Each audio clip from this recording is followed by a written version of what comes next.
और हम सीधे चल रहे हैं लखनऊ, जहां पर अखिलेश यादव सरकार के खिलाफ प्रदर्शन कर रहे हैं। बीजेपी के कार्यकर्ता, खासकर बीजेपी महिला मोर्चा वहां पहुंचा है और लगातार ये प्रदर्शन कर रहे हैं बिगड़ती कानून व्यवस्था पर ध्यान दिलाने के लिए वहां की सरकार का। और इस बीच वहां पुलिस ने रोकने के लिए, अखिलेश यादव के घर के दफ्तर पहुंचने से रोकने के लिए वाटर कैनन का इस्तेमाल भी किया है, पानी की तोप का भी इस्तेमाल किया है।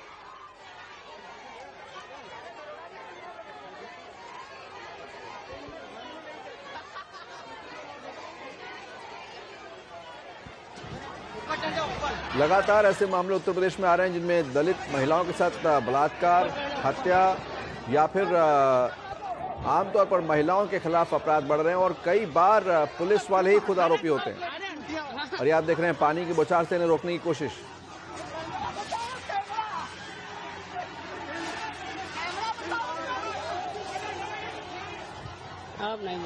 कमाल खान फोन लाइन पर जुड़ रहे हैं हमारे साथ। कमाल, अखिलेश यादव सरकार के लिए एक नई चुनौती, क्योंकि जितना छवि को नुकसान पहुंचा है वो तो है ही, वहां पर जो खबरें आ रही हैं उससे मालूम पड़ता है कि आम आदमी को भी न्याय की कोई उम्मीद नहीं रह गई है। हाँ देखिए, जब इस तरह की चीजें अचानक सामने आती हैं, खास करके जो पुलिस का रोल है वो बहुत खराब रहा है, उसकी वजह से लोग बहुत ज्यादा नाराज होते हैं। और जब उसके खिलाफ धरना प्रदर्शन और ऐसी चीजें होती हैं जैसे आज प्रदर्शन हो रहा है, तो आम लोग जो है उनकी पब्लिक ओपिनियन सरकार के खिलाफ बनती है। उनको लगता है कि सरकार जो है कानून व्यवस्था कंट्रोल करने में नाकाम रही है और वो शायद इसको कर नहीं सकती है। तो अभी बीजेपी महिला मोर्चा की महिलाएं हैं जो बैरिकेड के पास जमा हैं और रह रहे के उनके ऊपर वाटर कैनन चलाया जा रहा है। लेकिन वाटर कैनन से असर इसलिए नहीं पड़ रहा है क्योंकि गर्मी बेइंतहा है। शायद हमें लगता है 43 डिग्री के आसपास टेम्परेचर होगा। ऐसे में वो पानी की बौछार जो है उन्हें और राहत दे रही है आंदोलन करने के लिए। वाटर कैनन अगर जाड़ों में चलाया जाता है तो लोग ठंड से बीमार होने के डर से भागते हैं और उनको ठंड लगती है। लेकिन इतनी शदीद गर्मी में वो उनके ऊपर वाटर कैनन चलाने से बहुत फर्क नहीं पड़ रहा है। जब लोगों को चोट लगती है वाटर कैनन से तभी उन्हें थोड़ी तकलीफ होती है, लेकिन भीगने के बाद उन्हें ज्यादा बेहतर महसूस हो रहा है। और वो यहाँ पे जो लोहे के बैरियर लगाए गए हैं उनके ऊपर खड़े होके अभी भी महिलाएं प्रदर्शन कर रही हैं। अखिलेश यादव के दफ्तर को घेरने का प्लान था इन लोगों का। अखिलेश यादव पर आरोप लग रहे हैं कि वो बदायूं नहीं गए, उन्होंने दौरा नहीं किया, जहां पर पहले प्रदर्शनकारियों को सुनते फिर ये सवाल पूछेंगे। के इशारे पे काम कर रहा है और हम लोग बदायूं की घटना के साथ साथ अभी आजमगढ़ में घटना हुई, फिरोजाबाद में हुई है, सारी घटनाओं को लेकर के प्रदर्शन कर रहे हैं। और अगर ये मांग हम लोगों की पूरी नहीं हुई, कानून व्यवस्था दुरुस्त नहीं हुई, तो ये प्रदर्शन जिलों जिलों में चलता रहेगा। पानी की बौछारें छोड़ना, आंसू गैस छोड़ना उनका काम है, लेकिन महिला मोर्चा उससे डरेगा नहीं, बिल्कुल डटा है और डटा रहेगा। आगे की रणनीति तय करेंगे, लेकिन जिले वाइज हम लोग प्रदर्शन जारी रखेंगे, ये संघर्ष जारी रहेगा।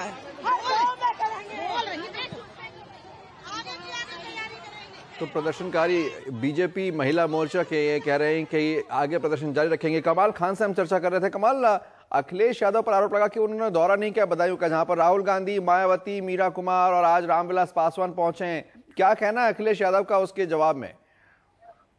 देखिए, अखिलेश यादव ने तो इसके बारे में कुछ नहीं कहा है, लेकिन उनकी सरकार के कुछ लोगों का ये कहना है कि जो उन्होंने निजी बातचीत में कहा, उनका कहना था कि मुख्यमंत्री को शुरू में जाना चाहिए था। जैसे कांड हुआ था उसके फौरन बाद मुख्यमंत्री को वहां पहुंच जाना चाहिए था। लेकिन जब वहां पे राहुल गांधी आ गए उसके बाद लोगों का, उनकी पार्टी के लोगों का कहना था कि उसके बाद जाने का कोई पॉइंट नहीं है, क्योंकि जब वहां पे दूसरे दलों के नेता हैं और उनके हिसाब से वो सियासत कर रहे हैं इसको लेकर के, तो उसके बाद अगर मुख्यमंत्री जाएंगे तो लोग ये कहेंगे कि जब सारी पार्टी के लोग आ गए उसके बाद यहाँ पे अखिलेश यादव आए हैं। तो उनका कहना है कि इस वजह से बाद में मुख्यमंत्री नहीं गए। हाँ, शुरू में उनको जरूर चले जाना चाहिए था, लेकिन उन्हें ऐसी उम्मीद शायद नहीं रही होगी कि इस कांड में रामविलास पासवान और मीरा कुमार जैसे लोग भी वहां पे पहुंच जाएंगे, जिनका कभी इस तरह की चीजों से कोई वास्ता नहीं रहा। मीरा कुमार भी वहां पहुंच गई हैं।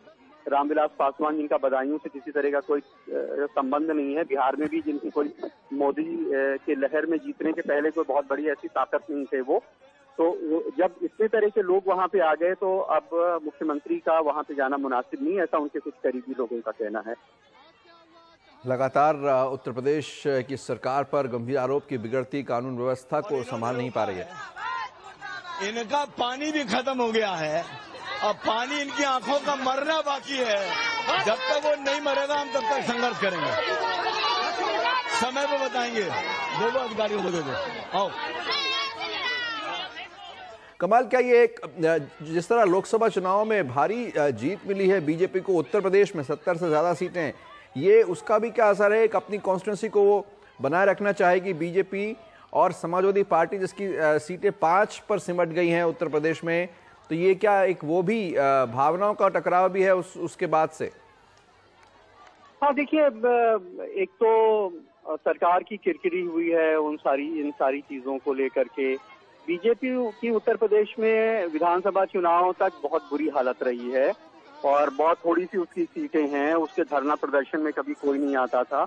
ये सब कुछ सिर्फ मोदी लहर का असर है, जिसके बाद बीजेपी को अब ये लगने लगा है कि मोदी की लहर में शायद हम विधानसभा चुनाव में भी अच्छा परफॉर्मेंस करेंगे, जिसकी वजह से उन्होंने ये भीड़ जुटा करके वो ये कर रहे हैं। पहले भीड़ थोड़ी कम थी तो ये जुलूस निकाल के आधे रास्ते तक आ गई थी, लेकिन बीजेपी के प्रदेश अध्यक्ष सबको सड़क से वापस लेके गए है और उनको अंदर जाके बिठा दिया। फिर और भीड़ जुटाई गई, फिर वो खुद उस जुलूस का नेतृत्व करने के लिए बाहर निकले, तब उनको आने दिया गया।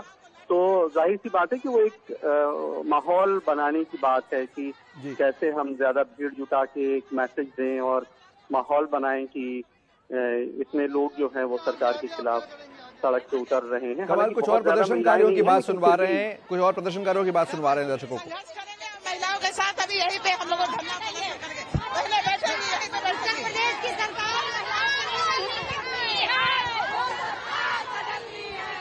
तो एक तरफ आप देख रहे हैं महिला मोर्चा बीजेपी का अखिलेश यादव के खिलाफ प्रदर्शन करने पहुंचा और रामविलास पासवान आज बदायूं पहुंचे हैं। केंद्रीय मंत्री लगातार वहां पर दौरे जारी हैं।